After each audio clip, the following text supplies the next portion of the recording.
hoy podemos decir que es periodista, que es escritor, que es caricaturista y que es realmente un hombre de radio. Si yo tuviera que elegir una frase cortita para definirlo, diría que es mi socio de hierro en la lucha contra las palabras Sochori y Milanga. Pero mis compañeros eligieron presentarlo de esta manera.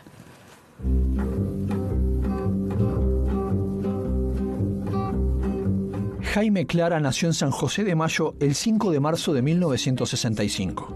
Es periodista, caricaturista y escritor, aunque se considera un hombre de radio. A los 8 años, en San José, fue a retirar un premio a la radio y se quedó a atender los teléfonos. A los 10 años le dieron su propio espacio hasta que lo echaron a los 18 por pasar música aberrante y tendenciosa. De allí en adelante no paró más. Yo soy un hombre de radio porque entré a los 8 años a una radio en San José y ahí elegí que quería hacer esto. Pero después me di cuenta que estaba esta cosa maravillosa de comunicar a través de diferentes lenguajes.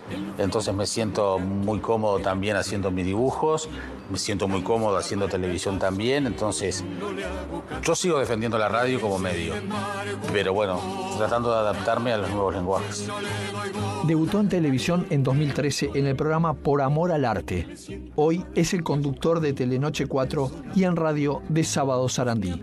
Jaime es hijo de maestros, tiene 2 hermanas y está casado con la española Alba Sueiras. Que es imposible atrasar el tiempo, es imposible imaginar el mañana, entonces, bueno, carpe diem, ¿no? El vivir hoy, el disfrutarlo hoy. Eso es lo que hago.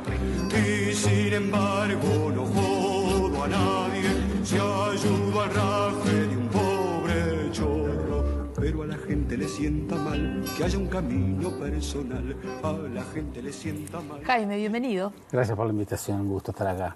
Y gracias por Brassens. Una versión fantástica de Alberto y Paulina y Andina Gambino. Es la primera vez que escuché de Sol Brassens fue con esas versiones. ¿Y por qué te gusta?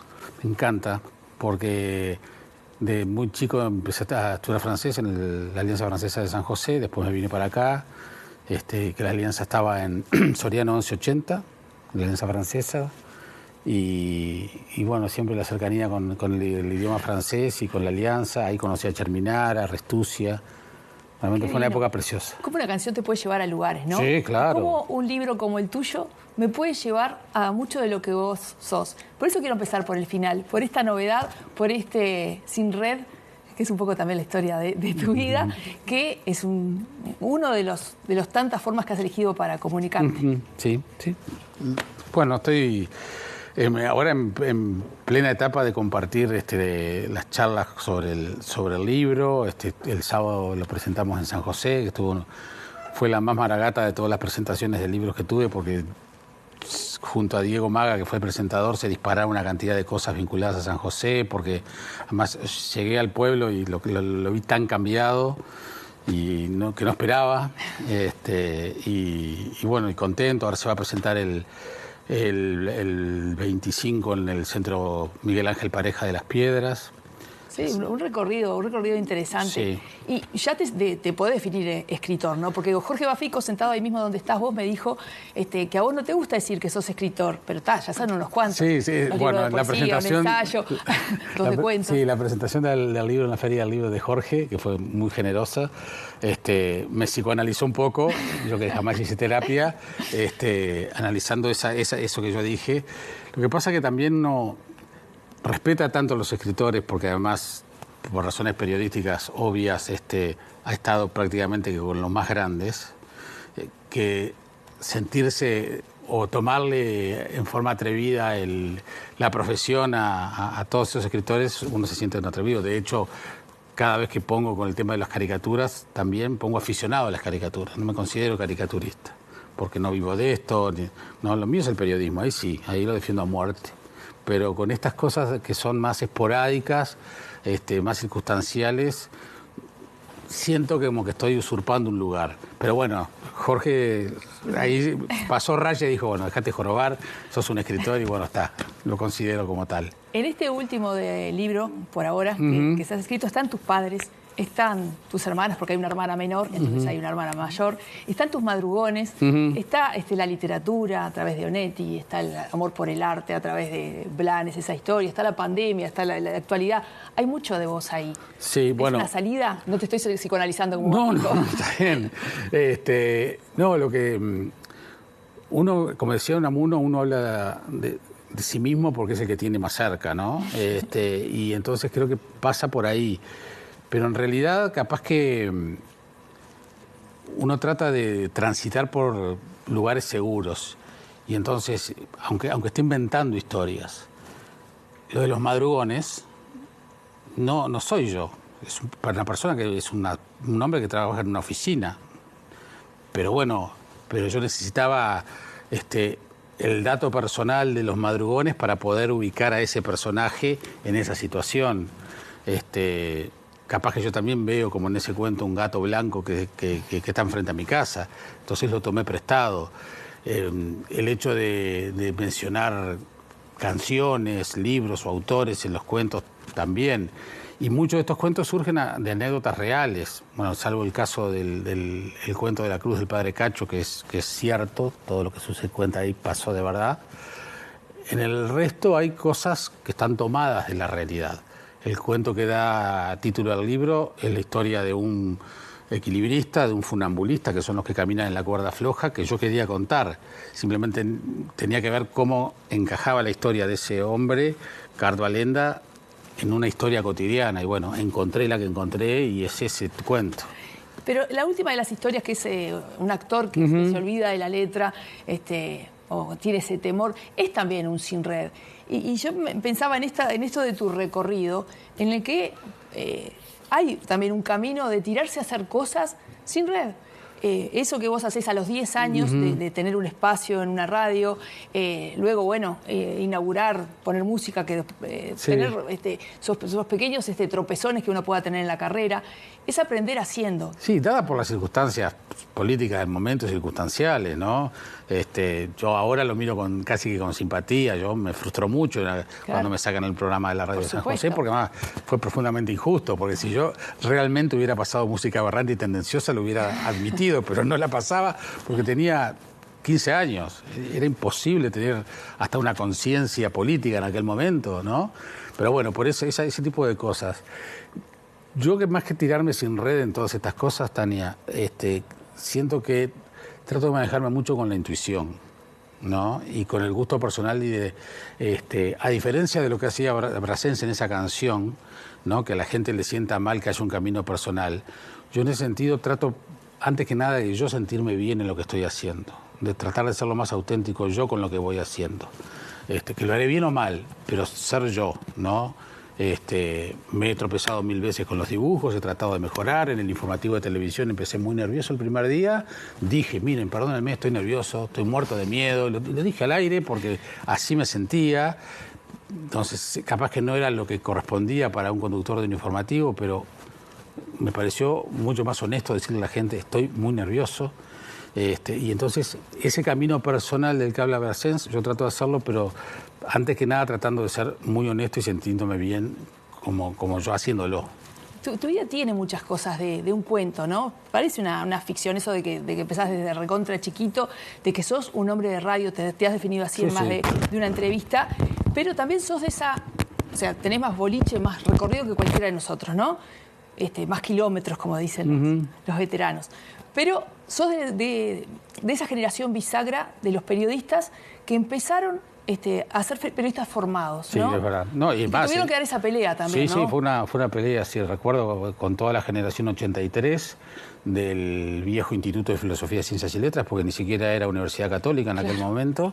Había que explicarle a la gente qué era la comunicación, ¿no? Que sí, no claro, ibas a preparar televisores. Claro, sí, nos decíamos que nos preguntaban si íbamos a trabajar en Antel, o si no nos pedían que, vos que estudias comunicación, era la época que salieron los VHS, no venís a casa a instalarnos el VHS, ¿te acordás que eran no sé cuántos cables y eso? Yo nunca supe yo instalar un VHS, ¿no? Pero es verdad, pero también ahora, visto en perspectiva aquellas pequeñas peleas que tuvimos, enfrentamientos con la gente que venía antes, que no estaba formada, Y eran pesos pesados, ¿eh? Mirá que en aquel momento medio que nos enojábamos desde Never Araujo hasta, me acuerdo que de los más guerreros del otro lado era Antonio de Avesíes, de Guambia, hasta el propio Omar Gutiérrez. Yo, con todo lo que lo adoro a Omar Gutiérrez y que tanto me ayudó, me acuerdo de ir un día a Radio Sport y que nosotros defendiendo la formación. ¿Y qué le iba a enseñar yo a Omar Gutiérrez? Un tipo que nació con la varita mágica de la comunicación y el carisma. Un atrevido. Entonces, lo que sí me doy cuenta ahora que éramos aquella generación, éramos muy soberbios, no éramos humildes. Y creo que en la vida, por un lado, pero en esta profesión hay que ser un poquito humilde, no creérsela. Siempre repito una frase de Hermenegildo Sabat que tenía cuando lo visité una vez el caricaturista que trabajaba en Clarín, tenía una frasecita en su estudio, en su escritorio, que decía: sea modesto, antes que usted naciera algunas cosas ya estaban inventadas. Porque a veces nos da la sensación que todo empieza cuando entramos nosotros a la cancha, y no es así. Entonces ahora no es que me arrepienta de aquellas peleas que dimos con los periodistas no formados, porque si nosotros estudiamos comunicación en el medio de la dictadura tan complicada, era porque los escuchábamos o los leíamos a ellos o los veíamos en televisión, que estaban matándose por hacer periodismo en las peores condiciones. Pero claro, la formación académica nos malentonó, nos dio una seguridad que era buena por un lado, pero que también nos hacía un poco egoístas y soberbios por el otro. Yo creo que siempre en ese sentido la conjunción, la armonía, la cercanía entre todos era lo mejor. Y después convivimos perfectamente. Fue toda una tormenta de verano en aquellas épocas. Después todo se normalizó, por suerte, un par de años después, y esa misma gente nos llamó a nosotros a trabajar y hasta hoy seguimos trabajando con muchos de ellos. Pero es la primera vez que lo digo esto, Tania, pero mirándolo creo que pecamos de soberbios. Creo que igual todos aprendimos de esa discusión, todas las generaciones que vinieron después. Sirvió, ese enfrentamiento fue fuerte para todos. Sin duda, pero además también una cosa que yo defiendo es el ser el de la práctica y el ser autodidacta, porque cuando yo entré a los 8 años a la radio de San José y jugué a la radio hasta que entré a la facultad, todo ese aprendizaje, casi que jugando a la radio, no me lo dio la facultad.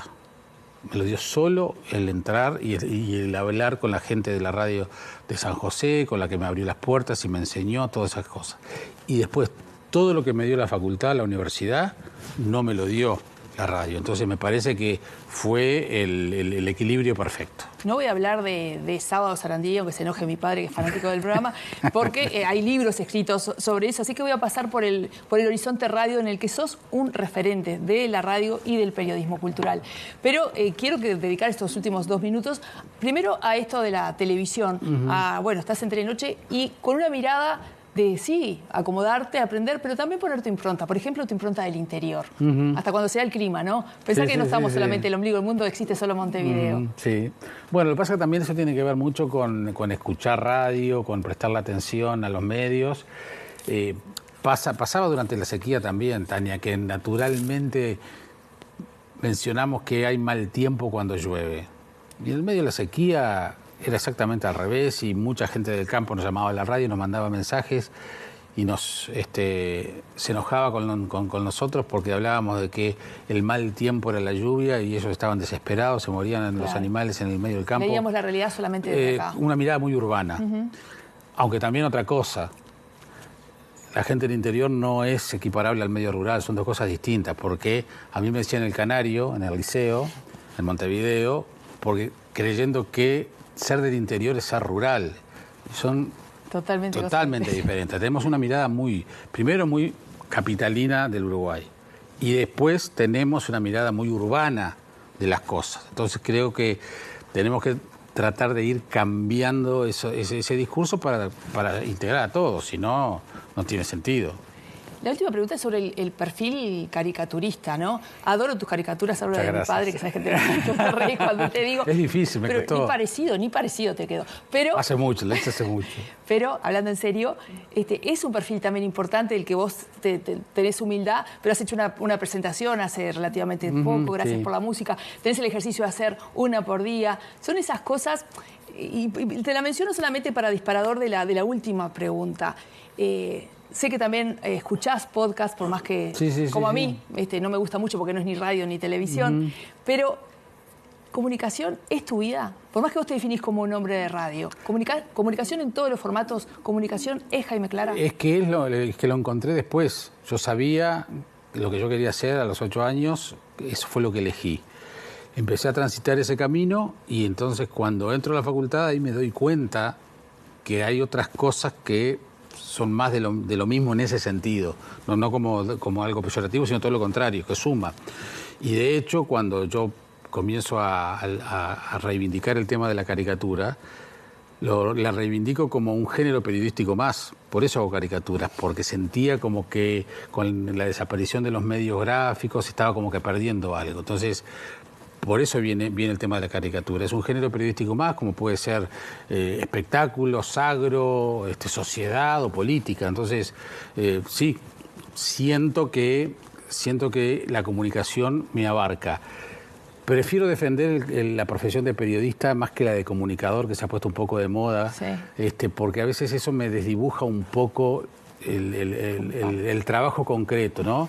Yo me defino más como periodista que como comunicador, porque a veces comunicador es el reducto de los que no hacen periodismo, pero hacen cosas vinculadas a algo tan amplio como es la comunicación. Pero sí, claro que me siento identificado. Jaime, un honor que hayas estado en nuestro programa. Gracias por la invitación. Y me alegro, tengo un muy buen recuerdo de cuando nos encontramos en el Teatro Macho de San José. ¿Te acordás? En aquel Inspira. En Inspira. En la inauguración de un seminario en el interior del país. Exactamente, y fue en San José, así que también con Gerardo Sotelo. Exactamente. Y Gustavo Rey, mirá que trío yo ahí, que decía yo en ese por eso fue muy cuarteto. Bueno, tengo muy buen recuerdo de aquella oportunidad. Gracias por traerme ese lindo recuerdo también y gracias por muchas cosas. Gracias a ustedes por la invitación y adelante con el programa. Me firmás el libro y me sacás una foto y nos sacamos una foto juntos en el corte. Nosotros ya volvemos.